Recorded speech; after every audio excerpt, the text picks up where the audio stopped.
Hello again everybody, and today I'm going to move from thinking about travel and transport in the Roman world, and we're going to start thinking about travel and transport in the Greek world. There's going to be several aspects to this. Some of it's going to be about navies and naval warfare, but today we're going to start with Homer. Everything in Greece, so much in European culture, starts with Homer, and indeed we're going to start with Homer on this. So, the story of Odysseus is told in the Odyssey. Odysseus has been marooned on an island with a nymph called Calypso. He's been there for 7 years, and it's eventually been agreed that he will be allowed to go. So he's been detained by Calypso, but he really wants to go home. He has regularly slept with her, and he has regularly sat on the shore and wept and said he wants to go home to Penelope, but eventually, through the intervention of Athene, he has been told he can go home. But the problem is, he's on an island and he hasn't got a boat. So what he's got to do is build one, or build something that's going to get him off the island and get him home again. Now, Homer uses this to demonstrate some key things about Odysseus, and perhaps he uses this almost like a metaphor for the leadership qualities of his hero. So he has demonstrated his skill as a teller of tales, he's demonstrated his fighting prowess, but here he's going to demonstrate his skills as a craftsman. So it's kind of the ideal man for Homeric society, and here we go. This is, imagine the scene of Odysseus sitting on Calypso's island, and he's got some materials together and he's now going to build a boat or a raft. And this is what Homer says. The new dawn had scarcely touched the east with red before Odysseus put his cloak and tunic on. The nymph dressed herself too in a long silvery mantle of a light material, charming to the eye, with a splendid golden belt round her waist and a veil over her head.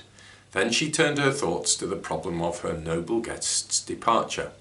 First, she gave him a great axe of bronze. Its double blade was sharpened well, and the shapely handle of olive wood fixed firmly in its head was fitted to his grip.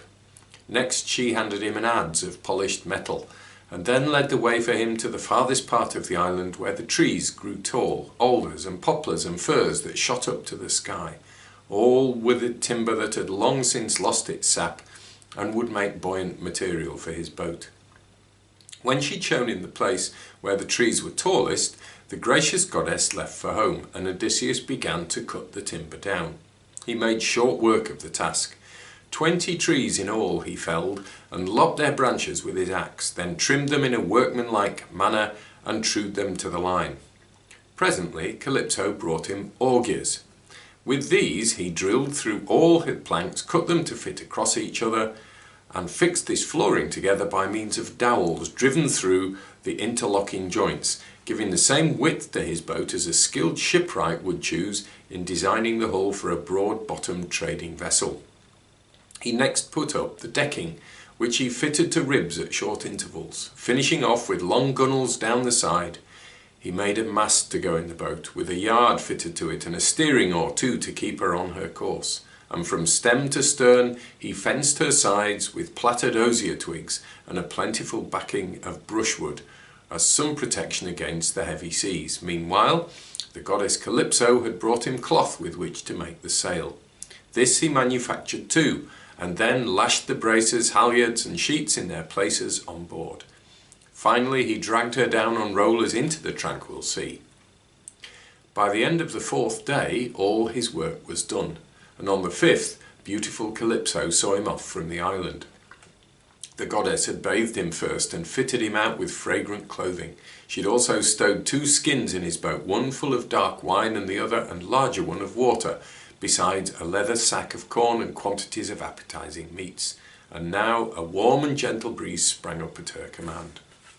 It was with a happy heart that the good Odysseus spread his sail to catch the wind, and used his seamanship to keep his boat straight with the steering oar. There he sat, and never closed his eyes in sleep, but kept them on the Pleiads, or watched the boat he slowly set, or the Great Bear, nicknamed the Wain, which always wheels round in the same place, and looks across at Orion the hunter with a wary eye. It was this constellation, the only one which never bathes in ocean stream, that the wise goddess Calypso told him to keep on his left hand as he made his way across the sea. So for 17 days he sailed on his course, and on the 18th there hove into sight the shadowy mountains of the Phaeacians' country, which jutted out to meet him there. The land looked like a shield laid on the misty sea.